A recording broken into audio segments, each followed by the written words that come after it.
আমি ছোটবেলা থেকেই দৃষ্টি স্বল্পতাজনিত একটা সমস্যায় ভুগছি।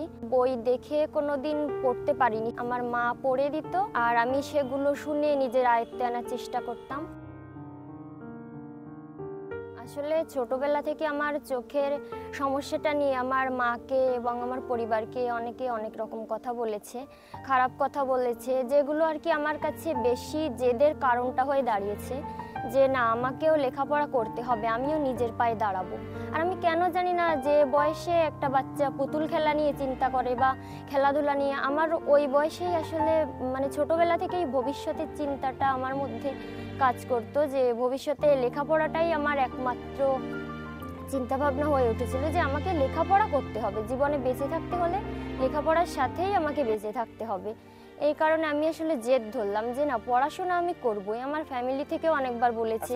স্বাভাবিক কাজ করতে কতটা প্রবলেম ফেস করতে হয়?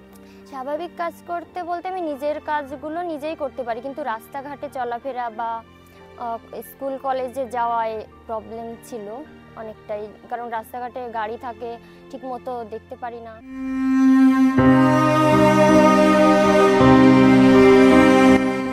বন্ধু বান্ধবের সাথে চলতে কি কোনো প্রবলেম হতো কখনো? বন্ধু বান্ধবের সাথে ছোটবেলায় আমি আসলে একদমই মিশতে পারতাম না, কারণ অনেকে ছোট বয়সে ওদের ফ্যামিলি থেকে বা আশপাশ থেকে ওরা যেরকমটা বুঝতো, অনেকে আমাকে অনেক রকম খারাপ কথা বলতো। তুই দেখতে পাস না, তোর লেখাপড়া করে কি হবে, তুই আমাদের সাথে খেলবি না, অনেকে হয়তো ধাক্কা দিয়ে ফেলে দিত। বাট আমি কোনোদিন ওইভাবে হার মানিনি। হয় ওদেরকে বোঝানোর চেষ্টা করতাম, আর যদি না বুঝতো তাহলে আমি তৎক্ষণাৎ ওই জিনিসটার প্রতিবাদ করতাম যে আমি দেখতে পারি না বলে আমি পড়বো না, আমিও তোদের সাথে পড়বো। আমি হয়তো ওই সময় ওদের সাথে মানে এক প্রকার ঝগড়া করতাম, বা যেভাবে হোক আমি নিজেকে পিছিয়ে রাখতাম না যে কেউ আমাকে একটা খারাপ কথা বলতো। এক বয়সী ছেলে মেয়েরা, বাচ্চা কাচ্চারা অনেক সময় বলতো খারাপ কথা। এসএসসি তে তো ভালো ফল পেয়েছেন, আপনি যেটা জেদ ধরেছেন সেটাই আপনি পেয়েছেন, এখন কেমন লাগছে? এখন খুব ভালো লাগছে। আর আমার জেদ ছিল যে আমি এসএসসি পরীক্ষা অবধি যাব এবং রেজাল্ট করব, কিন্তু এতটা ভালো হবে আমি ভাবতে পারিনি, কারণ পরীক্ষার আগ পর্যন্ত আমার পড়াশোনার ক্ষেত্রে অনেক বাধা বিপত্তি ছিল, যেটা পার করে আমি আসলে এই রেজাল্টটা করতে। এই মুহূর্তে যদি স্বাভাবিক জীবন ফিরে পান, সর্বপ্রথম আপনি কি করতে চান? এই মুহূর্তে যদি আমি স্বাভাবিক জীবন ফিরে পাই তাহলে আমি আরো ভালো করে আমার পড়াশোনাটাকে এগিয়ে নিয়ে যেতে চাই আর নিজের পায়ে দাঁড়াতে চাই। আর আমার মতো যারা আছে আর কি, দৃষ্টিগত সমস্যা যাদের আছে, চোখে প্রবলেম যাদের আছে, আমি চাই তাদের জন্য কিছু করতে, কারণ তাদের যে সমস্যা এটা আমি জানি, এটা আমি বুঝতে পারি যে আসলে এই সমস্যাটা কত বড়। তাহলে আপনি যেটা বললেন যে বয়সে বাচ্চাদের পুতুল নিয়ে খেলা করার কথা, ঠিক সেই বয়সে আপনি পড়াশোনা নিয়ে ভেবেছেন এবং ভেবেছেন যে নিজের পায়ে দাঁড়াতে। এইটা একটু দর্শকের উদ্দেশ্যে যদি বলতেন। হ্যাঁ, এটা আমি ভেবেছি। আমার নিজেরও জেদ ছিল, চারপাশের পরিবেশটা আমাকে আরো ভাবতে আরো বেশি করে বাধ্য করেছে। চারপাশের পরিবেশ, মানুষজন, খারাপ কথা, এসবের কারণে আমার জেদটা আরো বেশি আর কি বেশিই চেপেছিল জেদটা মাথায়।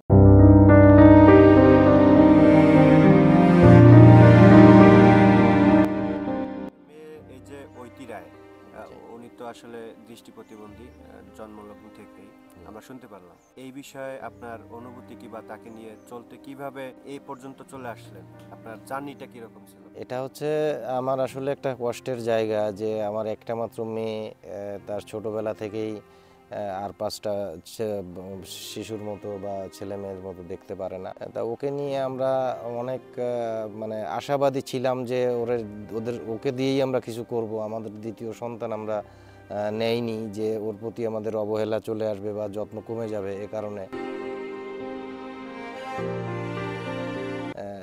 ওকে নিয়েই আমরা যেন কিছু করতে পারি। তো সেক্ষেত্রে পড়াশুনোর ব্যাপারে ওর যথেষ্ট আগ্রহ ছিল। আমরাও বুঝাতাম যে বাবা, তোমার প্রবলেম আছে সেহেতু তোমাকে পড়াশুনো করতে হবে।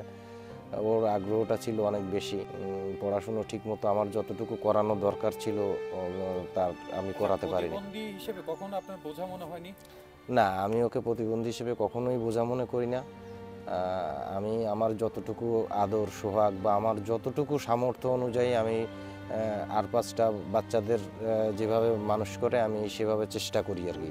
আমার সামর্থ্য অনুযায়ী আমি কখনোই পিছিয়ে যাইনি আমার মেয়ের ক্ষেত্রে। আমি যদি আমার জীবদ্দশায় আমি দেখতাম যে না, আমার মেয়েটা স্বাভাবিক সচল অবস্থায় ফিরে আসছে বা নিজের চলার মতো একটা অবস্থায় আসতে পারছে, তাহলে আমার আর কোনো চাওয়া পাওয়া থাকতো না। আমার জীবদ্দশায় আমার এইটাই সবচেয়ে চাওয়া পাওয়া আর কি, প্রত্যাশা যে যদি এভাবে কোনো অবস্থাতে কোনো কারণে বা কারো মাধ্যমে যদি এরকম একটা জায়গায় আমি আসতে পারি বা আমার মেয়েটাকে স্বাভাবিক জীবনে ফিরিয়ে আনতে পারি। আর স্কুলেও আমি সেভাবেই স্যারদের কাছ থেকে ক্লাসে আমি খুব অ্যাটেন্টিভ ছিলাম। স্যাররা ক্লাসে পড়াতো এবং আমার অনেক কেয়ারও করতো স্যাররা। অবশ্যই সেখানে আমার আগ্রহ ছিল। আমার আগ্রহ দেখে স্যাররা, আমি একদিন স্কুলে না গেলে পরের দিন আমার বাড়িতে ফোন আসতো যে আমি কেন যাইনি বা আমার কোনো সমস্যা হচ্ছে কিনা।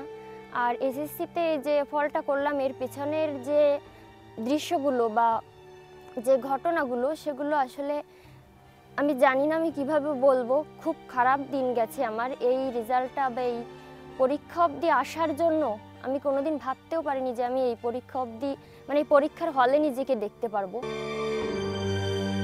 আমি এই যে এসএসসি পরীক্ষা অবধি এসেছি, আসলে আমি বই দেখে কোনোদিন পড়তে পারিনি সেভাবে। আমার মা পড়ে দিত আর আমি সেগুলো শুনে নিজের আয়ত্তে আনার চেষ্টা করতাম।